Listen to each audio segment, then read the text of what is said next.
Hi there, I'm Dr. Melanie McNally with Destination U, and today I am going to talk about discomfort. And I want to talk about discomfort in relation to current events and politics. What I've noticed a lot over the last 4 years, and especially a lot over the last few weeks leading up to the presidential election in the United States, is that people have a really hard time with discomfort. So for example, people who may have political disagreements with family members, or maybe there's influencers who don't want to share their political viewpoints on social media, or celebrities who don't want to share it on social media because they fear, they say it's because they don't want to step on anyone's toes, or they want to treat everyone with respect and kindness. What I really think it's about, I think it's when people have a hard time tolerating the discomfort that comes up when we disagree with others.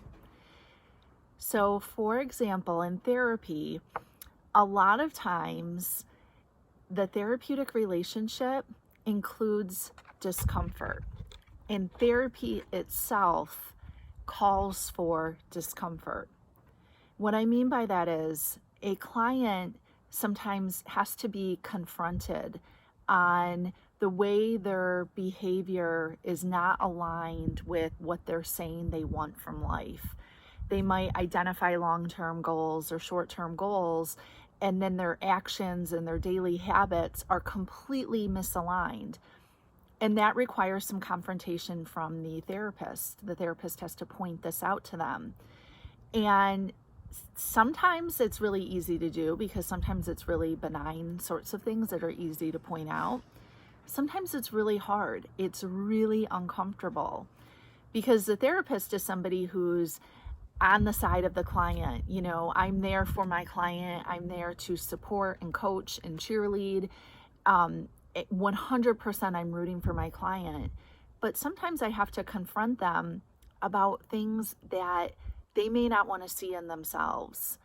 It's like I'm holding up a mirror and reflecting back what I'm noticing in their actions and their daily habits. And it feels really uncomfortable for me, but it feels even more uncomfortable for the client because they're being held to a standard that they've set for themselves, and now they're being confronted that they're not living up to that standard, or they're somehow sabotaging themselves. And there's a lot of discomfort that comes up in therapy. And I've learned that I have to tolerate my own discomfort, but then I also have to teach my clients how to tolerate that discomfort that comes up, because I know in that discomfort, that's where change happens. When we feel that discomfort and we allow ourselves to feel it, that creates space for change. Because now I have some mental, cognitive strength and resources and space to recognize what I'm doing that is harmful towards myself, harmful towards my future, harmful towards my goals. And I can start to observe what I'm doing, and I can start to learn how to do things differently. But first I have to recognize it. But I can't recognize it until I have that discomfort, because that discomfort creates space. And even from a neurological perspective, that discomfort actually creates new synaptic connections to form in our brain. And it allows us to start thinking differently. And when we think differently, we are headed towards change, towards long-term change from a neurological structure kind of a standpoint, but also behaviorally and emotionally, it leads to change. So what does that have to do with current events?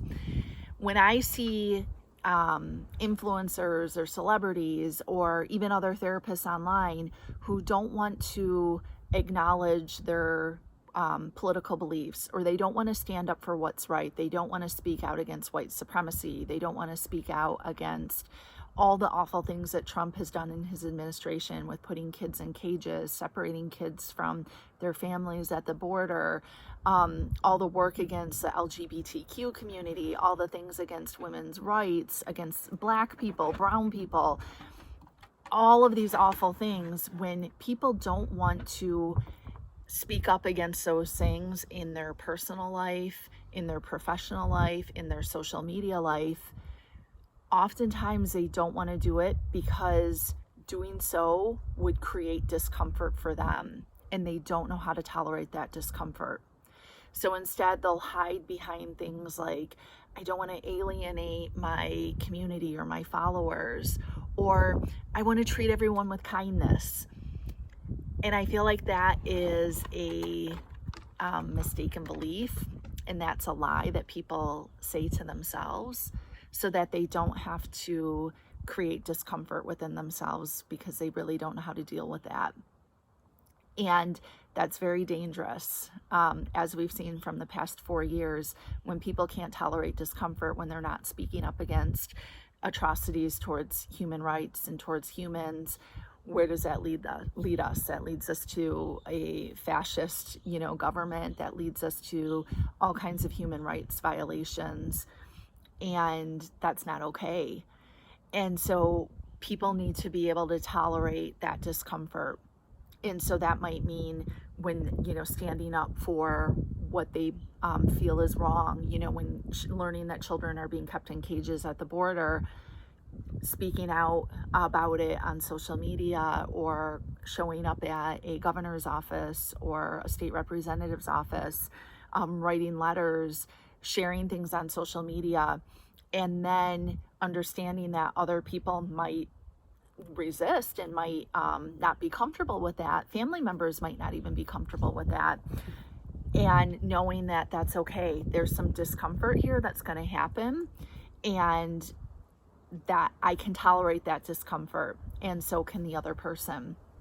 And so if, for example, if I want to speak up against something that is really awful to a family member, I can do that respectfully. I don't have to be kind. I can do it respectfully. I can speak up about what I think is wrong and why I think it's wrong. And that may lead to some serious discomfort in our relationship. It may change our relationship. And that's part of change. That's part of life. That's okay. That's normal. Life isn't about all of us just kind of being kind and complicit and allowing bad things to happen in the world around us. That's not how things work. That's not how change comes about. So we have to get comfortable in discomfort. And the way that we do that is, first we recognize what makes us uncomfortable.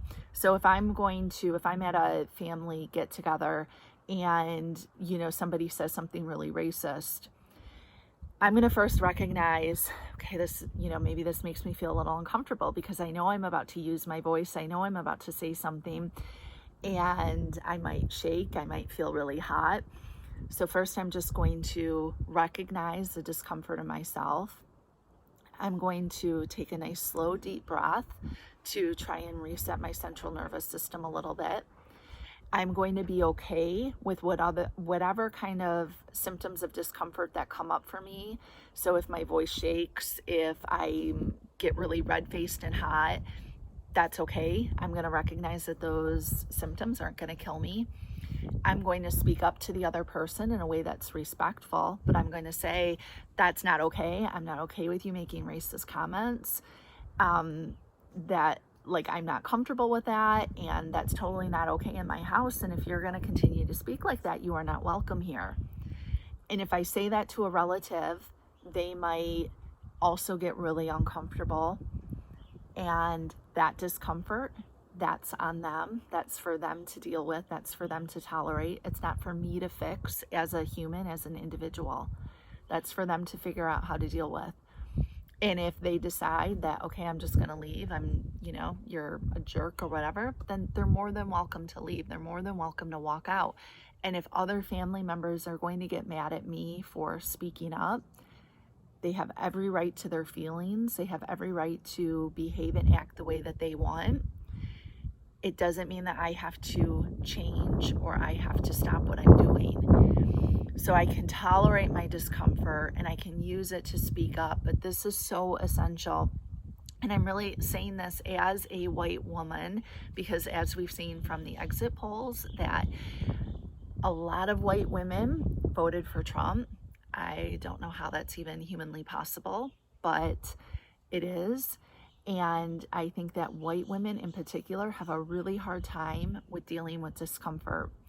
And I think that a lot of white women want to talk about being kind and accepting other people and not creating conflict, but we have to get comfortable with creating conflict. We have to get comfortable with discomfort with other people, even people that we respect and love, because we're not going to change anything if we don't get comfortable with that.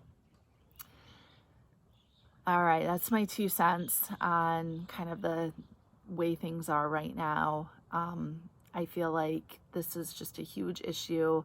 I'm going to continue to address this issue.